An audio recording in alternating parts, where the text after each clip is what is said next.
Hello friends, welcome back to my YouTube channel. तो आज हम इस वीडियो में देखने वाले हैं मेटल कॉम्प्लेक्स यूनिट का एक पॉइंट मेटल क्लस्टर। तो मेटल क्लस्टर होते क्या है, ठीक है। तो मेटल क्लस्टर में क्या होता है, जनरली मेटल और मेटल के बीच में क्या होता है, बॉन्ड होता है, ठीक है। दो मेटल होंगे, दो मेटल के बीच में अगर बॉन्ड होगा और वो क्या बनाते होंगे, बड़े टाइप का संरचना, जिससे यहाँ पे दो मेटल है, दोनों मेटल के बीच में बॉन्ड है ना। और ये क्या बना दिए, एक बड़ा संरचना बना दिए, बिग स्ट्रक्चर बना दिए। तो ये क्या कहलाएगा, मेटल क्लस्टर, ठीक है।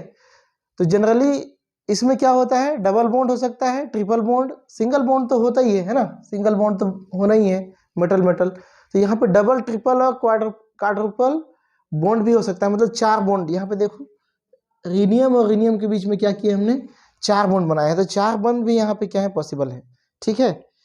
तो इस तरह से इनको हम क्या कहते हैं, मेटल कॉम्प्लेक्स। और जनरली ये जो मेटल होते हैं वो ट्रांजिशन मेटल होते हैं, जिनका कॉन्फ़िगरेशन क्या होगा, N+S, N+1S, N+1P और Nd। जैसे हम लिखते हैं ना, 4S 3D 4P, ठीक है। इस तरह से इनका आउटर सेल कॉन्फ़िगरेशन होता है 4D। जैसे हो गया, मान के चलो, टाइटेनियम का इलेक्ट्रॉनिक कॉन्फ़िगरेशन 22, ठीक है। तो यहाँ पे क्या आ जाएगा, 3D 2 4S 2 और 4P 0। तो इस तरह से इसका आउटर सेल में कॉन्फ़िगरेशन होता है, ठीक है। इसी की सहायता से क्या करते हैं, ये बॉन्ड बनाते हैं, इसी ऑर्बिटल की सहायता से बॉन्ड बनाते हैं। और ये जो बॉन्ड बनाते हैं वो तीन तरह के होते हैं, कोवलेंट बॉन्ड, साधारण सहसंयोजी बंध, जो सहसंयोजक बंध होता है। डाइवेलेंट बॉन्ड मतलब ऐसा बॉन्ड जिसमें दो इलेक्ट्रॉन की साझेदारी किसी एक ही ग्रुप के द्वारा होता हो, जिसको लिगेंड कहते हैं। आप लिगेंड से अच्छे से समझ पाओगे, या इसको कह सकते हो आप सीधा सीधा कोऑर्डिनेट बॉन्ड, कोऑर्डिनेट बॉन्ड, ठीक है। तो ये कोऑर्डिनेट बॉन्ड ही क्या है, डाइवेलेंट बॉन्ड है, ठीक है। और तीसरा है वीक इंटरेक्शन होता है मेटल मेटल का, सिमेट्रिकल इंटरेक्शन। कहने का मतलब ये जनरली आपको D8 और D8 वाले मेटल में पाया जाता है। जनरली ये क्या होता है, D8 और D8 वाले मेटल में पाया जाता है। होता क्या है कि जैसे कि D ऑर्बिटल है और P ऑर्बिटल है, D ऑर्बिटल की एनर्जी कम है, S ऑर्बिटल की एनर्जी उससे भी कम है। S के बाद क्या भरा है, D, उसके बाद में P। तो यहाँ पे जो मॉलिक्यूलर ऑर्बिटल बनता है S और S के बीच में, वो कुछ इस तरह से बनेगा। D वाले का क्या होगा, कुछ इस तरह से बनेगा। तो होता क्या है, हालांकि P ऑर्बिटल में कोई इलेक्ट्रॉन नहीं है, ठीक है, लेकिन P ऑर्बिटल में भी क्या होगी, मॉलिक्यूलर ऑर्बिटल बनेंगे। और जब P ऑर्बिटल में बनेंगे तो P ऑर्बिटल का जो बॉन्डिंग पार्ट है वो D ऑर्बिटल के एंटी बॉन्डिंग पार्ट को क्या करेगा, थोड़ा सा रिपल्सन दिखाएगा यहाँ पे, जिससे इसकी एनर्जी क्या हो जाएगी, कम हो जाएगी। अब कम हो जाएगी तो बॉन्डिंग क्या हो जाएगा, मजबूत हो जाएगा। समझ रहे हो, यहाँ पे क्या हो रहा है, यहाँ पे हो रहा है P ऑर्बिटल के बॉन्डिंग और D ऑर्बिटल के anti bonding. Anti bonding orbital में क्या होता है, रिपल्सन होने लगता है, ठीक है, जिससे यहाँ पे क्या होता है, इसकी एनर्जी या फिर सिस्टम ज्यादा स्टेबलाइज रहता है, स्टेबलाइज्ड, ठीक है। यही चीज दूसरे, ये क्या हो गया, एक मेटल हो गया, ये दूसरा मेटल हो गया।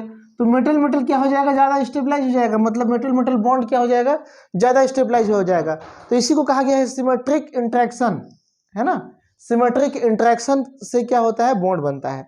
अब आते हैं जियोमेट्री में। जियोमेट्री क्या हो सकता है, ट्राइंगुलर हो सकता है और लार्जर स्ट्रक्चर। एक तो लीनियर भी हो सकता है, जैसे ये लीनियर है, ठीक है। मेटल मेटल के रेस्पेक्ट में अगर हम देखें तो ये स्ट्रक्चर कैसा है, लीनियर है, ठीक है। लेकिन जब ज़्यादा मेटल होंगे, 3 होंगे, 4 होंगे, 5 होंगे, मेटल मेटल के बीच में बॉन्डिंग होने होगी, तो उस कंडीशन में क्या होगा, उस कंडीशन में क्या होगा, लार्जर स्ट्रक्चर बनाएगा। जैसे कि ये टेट्राहेड्रल हो गया, संरचना ऑक्टाहेड्रल हो गया, स्क्वायर प्लेनर हो गया। तो इस तरह की संरचना बनाते हैं कौन, मेटल कॉम्प्लेक्स, ये मेटल क्लस्टर जिनको कहेंगे। अब यहाँ पे एक चीज कभी CSIR नेट गेट में क्वेश्चन पूछ सकता है कि first transition metal metal bond वाला स्पीसीज कौन सा है, तो वो होता है HG के बीच में बॉन्ड और 2+, मतलब ये क्या हुआ, first discovered metal metal bond वाला स्पीसीज है जो Hg2Cl2 के फॉर्म में पाया गया था। मतलब यहाँ पे क्या हो गया, Cl2 को जब निकालेंगे यहाँ से 2 Cl2 को तो क्या हो जाएगा Hg2+2, ठीक है, Hg2+2, ठीक है। एग्जाम्पल के लिए यहाँ पे 2 एग्जाम्पल आप बता दो, रीनियम 2 क्लोरीन 8, ठीक है। तो उसका स्ट्रक्चर ऐसा होता है, मतलब ये वाला क्लोरीन ऊपर नीचे है, ये वाला क्लोरीन सामने और पीछे है। पीछे वाले को डैश डैश डैश में हमने दिखाया है, सामने वाले को वेज स्ट्रक्चर में दिखाया है, ठीक है। तो ये हो गया आपका रीनियम 2। इसी तरह से RHCO12 ये कार्बोनिल कंपाउंड है, ठीक है, कार्बोनिल कंपाउंड है। इसका स्ट्रक्चर कैसा होता है, RH जो है टेट्रागोन में प्रेजेंट रहते हैं और साथ में 3 कार्बोनिल ग्रुप सभी मेटल से जुड़े होते हैं, ठीक है। तो इस तरह से अब मेथड ऑफ फॉर्मेशन की बात कर लें तो मेथड ऑफ फॉर्मेशन क्या क्या होगा, देखिए पायरोलिसिस से बनता है, किससे, मेटल कार्बोनिल का।